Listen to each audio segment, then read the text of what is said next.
bababa na kami. Dahil malakas na yung ulan. Bababa na kami. Dahil malakas. Asan yung dala mo isa? O, ayun pa. Dalawa yung dala namin. O, diba? Ayan, tapos ako magdadala nitong buho. Muulan. Kaya nababasa kami. Lakas ng ulan dito ngayon. Diba? Bibi, halika na.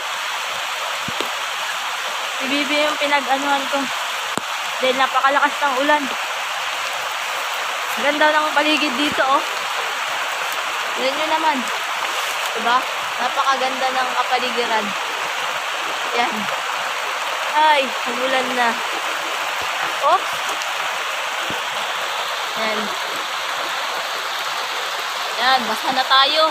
Sobrang basa na natin. Tapos may pinapagawa pa tayo doon na simento. Ang hollow blocks. Kaya ayan, sige Bi, mauna ka na. Mauna ka na. Maliligo kami ni Bibi. Kaya yun, pinauna ko na.